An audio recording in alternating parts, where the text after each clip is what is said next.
Hey y'all, I'm Thomas Rhett, and you can check out the iHeartCountry world premiere of my new song, What's Your Country Song, on iHeartRadio. Check it out and let me know what you think in the comments.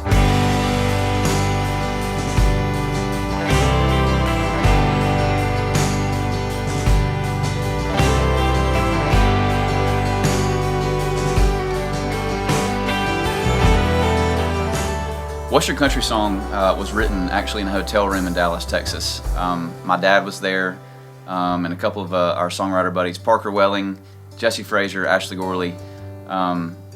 It was one of those days where we really didn't have many ideas. So it was one of those days we were scrolling through our phones, and I had found this concept idea for what's your country or where's your country, and I got that idea just from, I guess, just all my years of traveling on the road and getting to meet people from the city, getting to meet people from the country, from California to New York, and I think I just kind of noticed that everybody had a little bit of country inside of them, whether they knew it or not. And so we started to write this kind of anthemic song with using a bunch of old song titles that really inspired me growing up.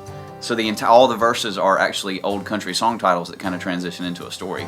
And it really is just about what is your country song? Like, where did you grow up? What'd you do growing up? What were your parents like? Do you remember your first boyfriend, your first girlfriend, and where do these songs that are in this song take you back to?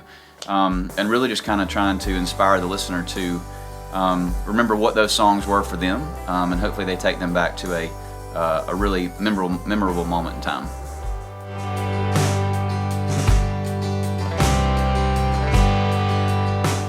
Yeah, I mean, when we were writing What's Your Country Song, I think the very first line we came up with was, did you grow up on a tractor and did your daddy let you drive? And that I don't think we realized what we were saying at that point, but then we were like, hey, both of those are references to songs that we love.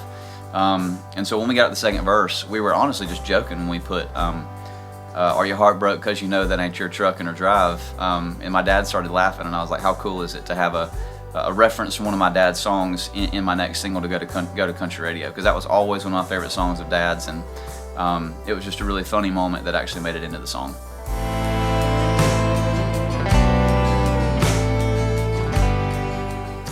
I think one of my favorite all-time songs, I think from just being younger, maybe not even younger, but being about 16 or 17, and I know that I talk about Eric Church quite a bit, but he really is a huge influence on my life and on my career. And I remember being in high school listening to These Boots for the first time, which I think was on Eric Church's second album. And then I just kind of thought it was cool to, wear cowboy boots because Eric Church did. And now I look at it and I go, man, that song takes on a different meaning because the places my boots have taken me, the bar rooms they've been in, the stages they've been on, the fields I've been in, just where they've gone. And I feel like that song hits me so much different today than it did when I was 16 years old, in a really good way.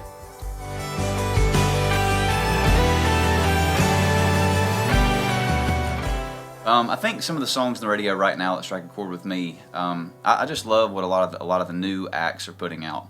I love anything by Maren Morris. I love Chasing You by Morgan Wallen. I love Even Though I'm Leaving by Luke Combs.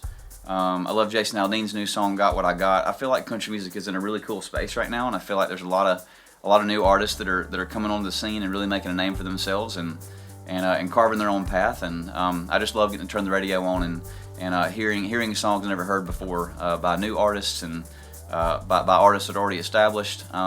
It's just been really fun to get to know a lot of these new acts and see what they bring to the table.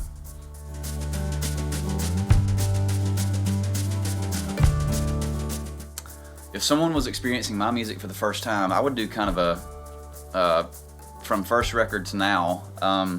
I would say Learned It from the Radio, which was never a single. It was on my second album. I would say Die a Happy Man. I would say Remember You Young. I would say Crash and Burn, just to kind of show the diversity. And then finally I would say Be a Light.